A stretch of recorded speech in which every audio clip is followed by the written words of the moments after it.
Hello friends, welcome to my channel. In this class, we will discuss about some important properties of which is related to XNOR gate and XOR gate. Okay?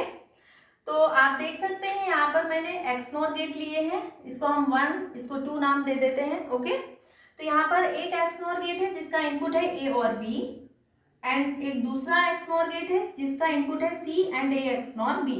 तो output क्या आ रहा है in bracket A XNOR B and with XNOR C. एक जगह हम लेते हैं 3 input वाला XNOR गेट, तो A B C 3 इनपुट होते हैं, तो आउटपुट आता है A XNOR B XNOR C. तो हमें इन दोनों के बीच में रिलेशन देखना है कि ये आपस में किस तरीके से रिलेटेड हैं. इसके साथ ही साथ हम इसका रिलेशन देखेंगे कि A XOR B XOR C जो हमने पढ़ा था उसके साथ इसका क्या रिलेशन है. तो सबसे पहले हम इसको प्रूफ करने के लिए, इसको देखने के लिए कि इनमें आपस में क्या रिलेशन है, हम इसके लिए ट्रुथ टेबल बनाएंगे. ओके, क्या बनाएंगे? Truth table. तो हम A B C 3 इनपुट लेंगे, then A XNOR B calculate करेंगे और इसको कैलकुलेट करने के बाद A XNOR B XNOR C calculate करेंगे इस वैल्यू को, एंड देन हम कैलकुलेट करेंगे A XNOR B XNOR C.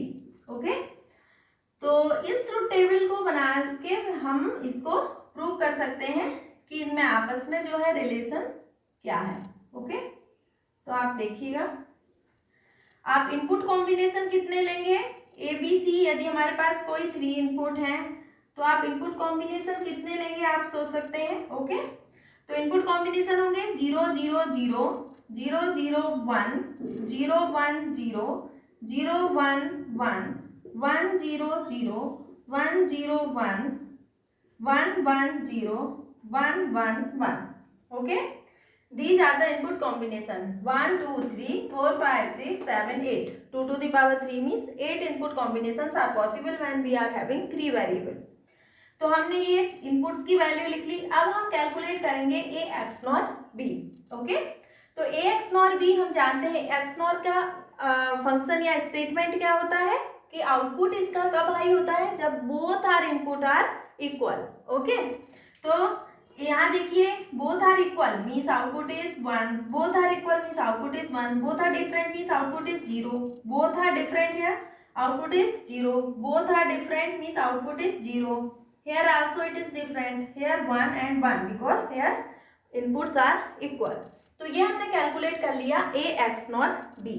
अब हम देखेंगे इसका XNOR करना है C के साथ. ओके, तो C हमारा ये है, ये XNOR B है, तो इसका आउटपुट आएगा. इन दोनों को हम जब XNOR करेंगे तो इसका XNOR function means if inputs are different output is 0, if inputs are equal means output is 1. So here different means output is 0, then 1, then 1 and then 0. Okay, then 1 again we will get 0, then 0 and then get 1 because 1 1 both are equal. Okay, now we will calculate A XNOR B XNOR C. यदि हमारे पास 3 input हैं तो हमने XOR में भी देखा था कि आउटपुट हाई कब होता था. XOR में आउटपुट हाई तब होता था जब number of high inputs are odd.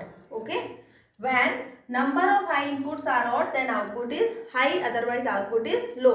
So this is we are talking about XNOR gate, that is just opposite of XOR gate. Okay, तो यहाँ पर क्या हो जाएगा, इसका आउटपुट यहाँ पर जो हो जाएगा 1 हो जाएगा. देन नंबर ऑफ ऑड में इसका आउटपुट 0 होगा. यहाँ भी ऑड है तो नंबर ऑफ ऑड है तो आउटपुट क्या होगा 0 होगा. यहाँ इवन है तो आउटपुट 1 होगा. यहाँ अगेन ऑड आ गया है तो 0 हो जाएगा. देन यहाँ पर देखिए इवन आ गया है तो 1 आ जाएगा. देन अगेन इवन तो 1 आ जाएगा and then odd means 0. Okay, so these are the value of A XNOR B XNOR C. और आप देख रहे हैं A XNOR B in bracket with XNOR C. इनका वैल्यू डिफरेंट है, इनका डिफरेंट है. इसका मतलब है These both are not equal. Equal तो नहीं है आपस में, बट इनका रिलेशन क्या है आप देखिए. 0 जहां पर है वहां पर 1 मिल रहा है, जहां 1 है वहां 0. आप देख लीजिए, इसका मतलब है ये एक दूसरे के क्या है, कॉम्प्लीमेंट है. क्या है, complement. So we can say that A XNOR B XNOR C is equal to A XNOR B in bracket XNOR C whole complement. Okay, And here also we can say that this value is equivalent to A XOR B XOR C. So we can also say that A XOR B XOR C is equal to A XOR B in bracket with XOR C. Okay. These both statements are very important. Okay. For GATE exam as well as for other competition exam. So this is very important property. Okay. So that's all for today. Thank you so much. If you like my video, please like, share and subscribe.